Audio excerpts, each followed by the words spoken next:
This episode is rated PG-13 for select mature audiences. It's Jesus Christ. Don't put that anywhere on the internet.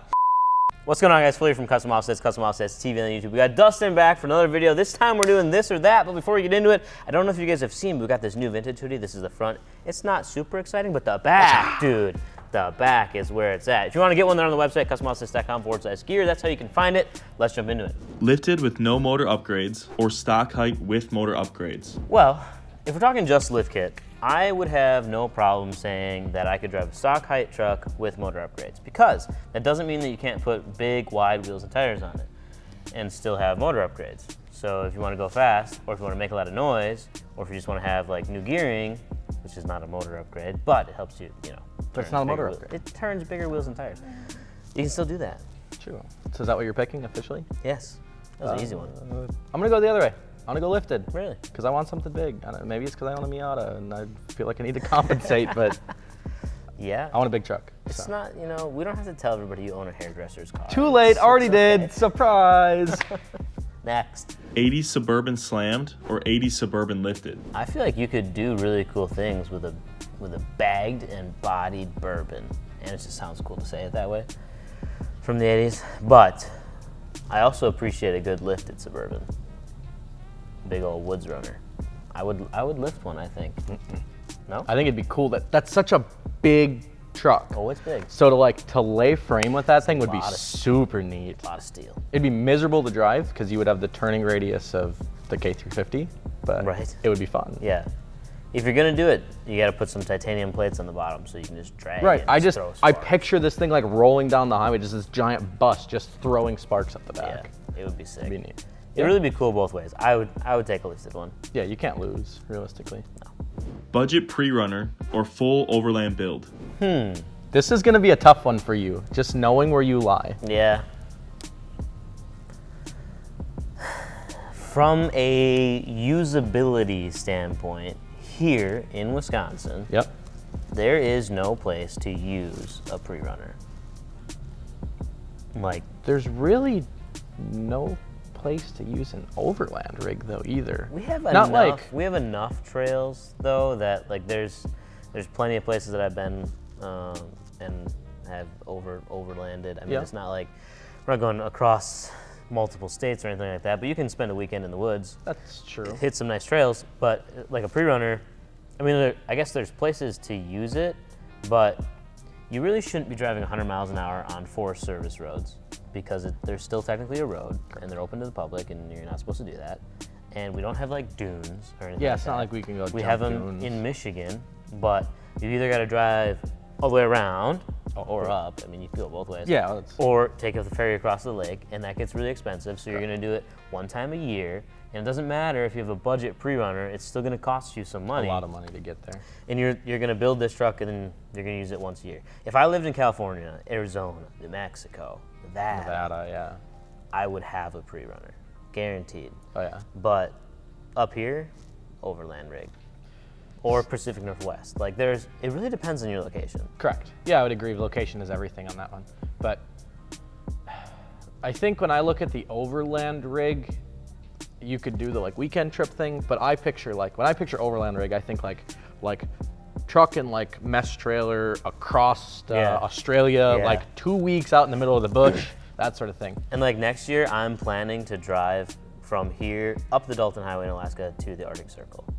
And I really want to do that. That'd be fun. Now that's an overland trip. Correct. I'm going to be gone for like 3 weeks. Correct.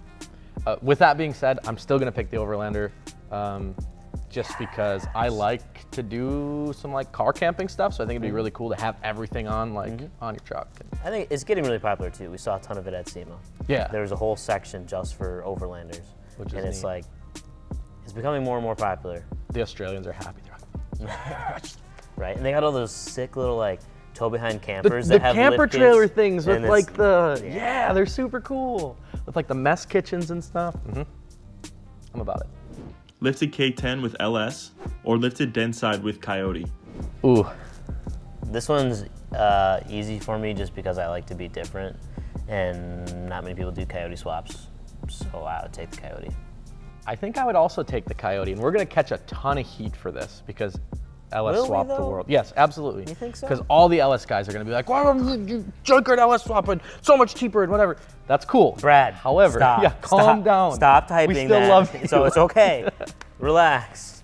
But I'm with you. I think the Coyote's a great motor, and it makes great power. It sounds amazing, and nobody does it. So I think that'd be really cool. Yep. Don't tell Schnell; he'll be mad. He will be mad. What's that guy? They sell motors on pallets. Turnkey. Crate Motor Connection? I don't know. I have they no make idea. the funny videos. Which funny videos? The Do It For Dale guy? No. Oh, this is gonna bother me now. Look it up. I wanted to like give him a low-key shout out Look because it I up love his right now. videos. Cleveland Power and Performance. That's There it what is. The guy, those videos, they're so funny. And I just remember it because he's got videos of him like starting up a Coyote on a pallet. On a pallet, Then he's got LS motors, he's got, you know, LSAs, LS3s. He's got smashed up Hellcats and he just like rips fat burnouts in them. That's the life. You're my dude. Like, if custom offsets doesn't work out, that's what I want to do.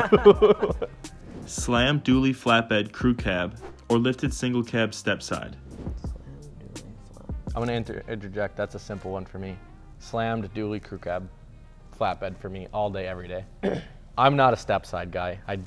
I'm sorry, they don't do it for me. And how cool would it be to like roll up in a crew cab, like crew hauler with all the guys with like a steel Bradford built bed and then just and air it out.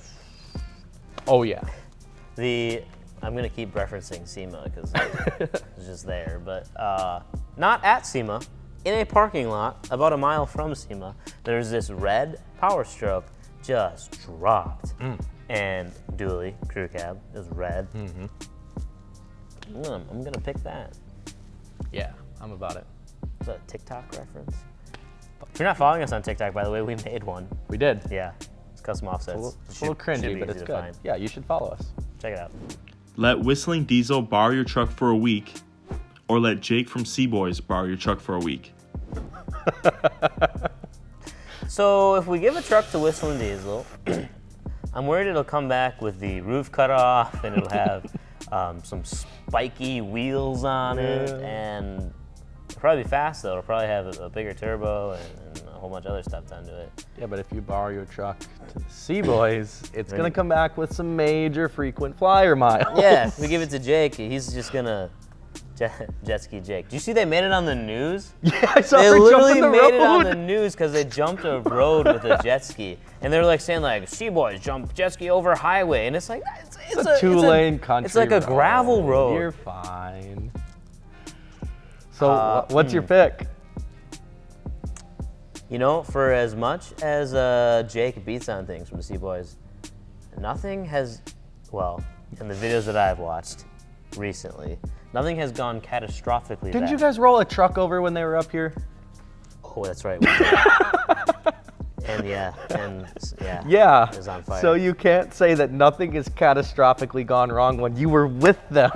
And Jake wasn't even here for that. But if we give it to Whistling Diesel, I know it's coming back in a condition which you could not sell it. But if we give it to Jake, I think we could make a lot of cool videos on it for more than a day. Yeah, that's true. We'll have it for a little while. So Jake, if you wanna come back to Wisconsin, and you want us to go out there, Let's do it. we've got a couple things. Just don't wreck them too bad. You can take my truck and do whatever you want with it. That's fine. Yeah, that's true. We'll just whip that thing and do a couple donuts and throw it through a ditch. It maybe wouldn't put be in a driven any pond. harder than it is now. Yeah, we beat that thing. Yeah. All right, guys, that's another episode of This or That. If you guys have questions you want us to answer, we enjoy the really fun ones, so drop them in the comments below. Otherwise, like, share, subscribe, and I think that's it. Sweet. Custom offsets, wheel start suspension, that's what we do. Peace.